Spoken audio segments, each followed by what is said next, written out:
This is a 2011 Rolls-Royce Phantom Drophead Coupé. In this video, we're going to take a look at the exterior and interior, so if you walk to a dealership or see one in person, you'll know a bit more about the car. First things first, this is a two-door coupe version of the regular Phantom, which is a four-door.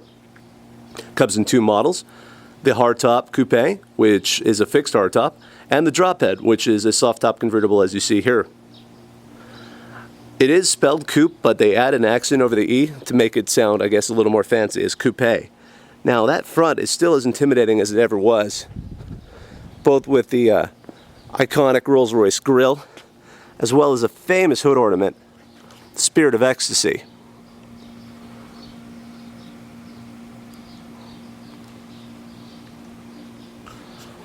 In these new Rolls-Royces, once you lock the car, it goes right into the hood for its protection.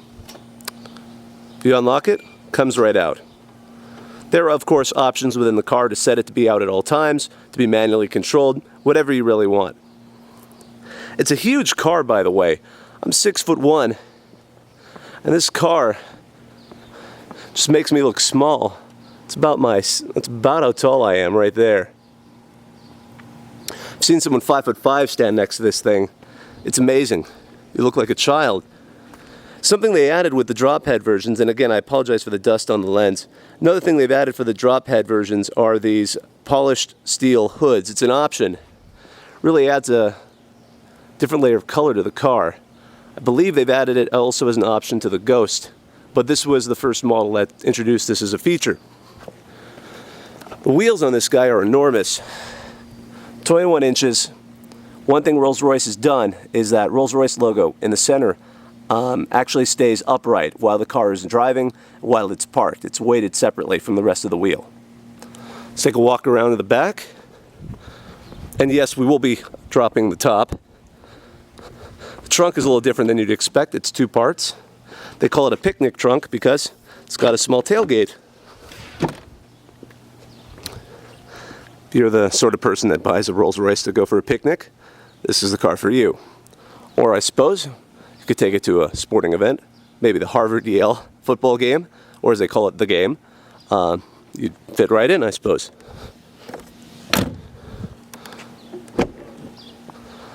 All right, let's take a look inside. One thing to note, both of these doors are suicide doors. On a four-door Rolls-Royce, those would be the rear passenger doors. It's an inviting interior. They used very, very nice leather and all the fine woods that Rolls-Royce is known for using. The rear seats are actually generous. They're not as big as the front, but they do provide a lot of space for two full-grown adults. No head hitting the roof, none of that. So let's take a quick seat. One thing that's been on these more recent Rolls-Royces are these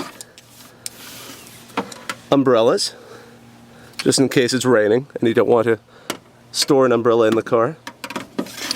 There is a drying mechanism inside if you're in a more humid climate, don't want to grow mold. We're in a very dry climate, a very hot climate actually. It's about 100 degrees right now. One nice feature they've added, suicide door. Again, I have a long reach for someone who's 6'1". Can barely reach the door. So what they've added are these buttons. So as you can see, no problem. So let's turn her on. Like the older Rolls-Royces, you'd actually have the key here, and it would always be kind of to the side like this. And now that we have the key fob, which by the way looks a lot like its parent BMW key fob. And if you know those chirps, that's the BMW chirp. Let's turn this vortex down. This has got a very powerful climate control system. Both heat and air conditioning just blasts out at you through these really nice old-fashioned all-metal vents. Incidentally, when I had the top down on this car, I noticed condensation was forming all around the vents in the heat as it was blowing out such cold air. Also, another thing that's been with Rolls-Royce for many years are these old-fashioned, they call them pipe organ toggles to control the vents. It's old-fashioned, it's old school, it's really nice. In addition, the quality of the wood is exceptional. They really do a good job of matching the wood.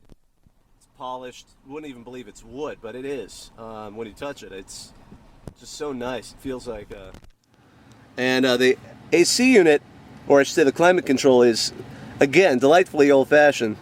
You can control the vents, top, bottom. There's actually something again for the higher vents, and then for the individual vents on either side. Finally got around to asking some of the dealership what this was for. This is actually to test humidity in the vehicle. I've seen that in these cars for many, many years. And again, you have just your buttons for recirculating air, defogger, and turning off the AC. If you want to control your seat, so as you can see, they put the seat heater here, and there's an option for air conditioner. It gets extremely hot. I've had that turned on. Now the seat controls in the Phantom series are actually right here. As you can see, you have your standard, let me actually do this one, less glare. Just pretty straightforward. This toggles the different functions, and you can select from bottom, back, lumbar support. This also offers just additional up and down movement and 2 seat memories. And this is what makes a Drophead Coupe a Drophead Coupe. We'll use this in a second to drop it up. Additionally, there's additional storage back here. The SOS button, again, something a BMW would have, and the phone as well as storage. This is your cup holder.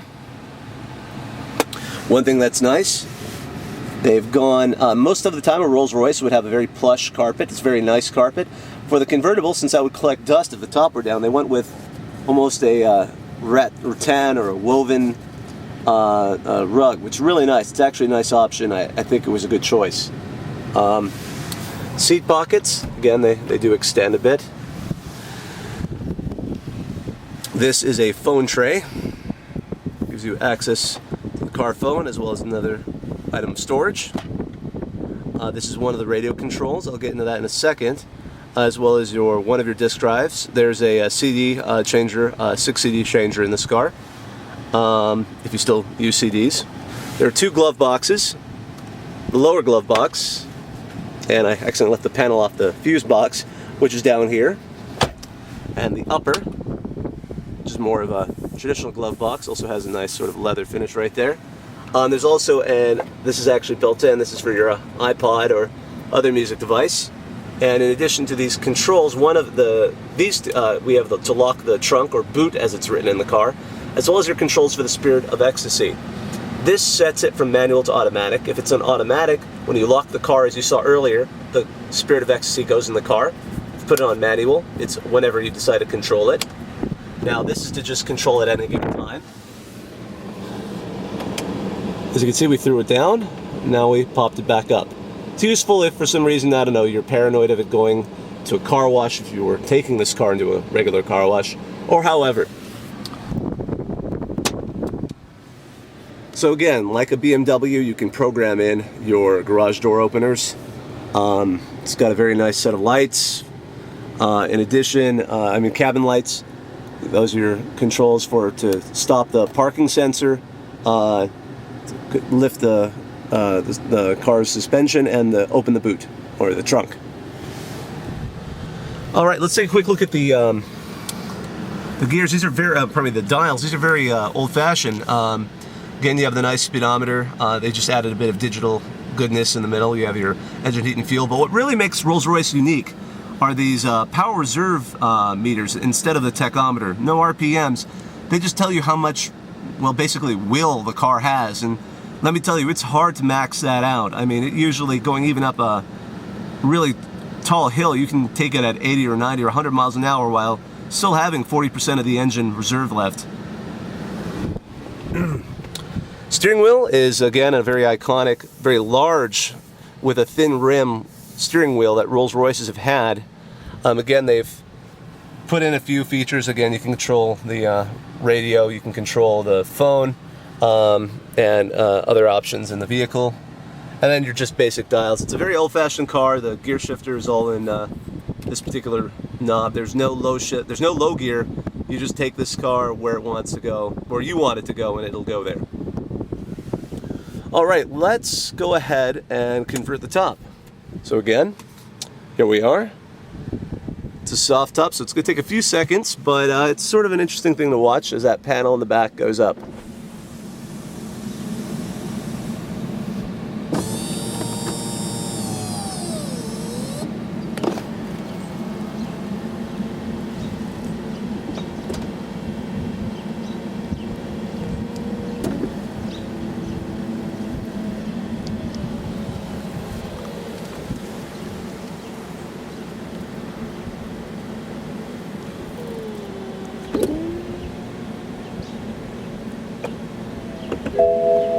And that chime says we're done.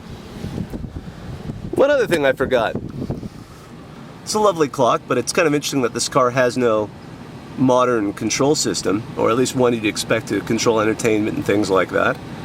It actually hides the iDrive system. Now, I could toggle it using this pipe organ toggle, or when you pull out the controller here, it toggles it to come out. Now, that comes to the one complaint I have about this vehicle.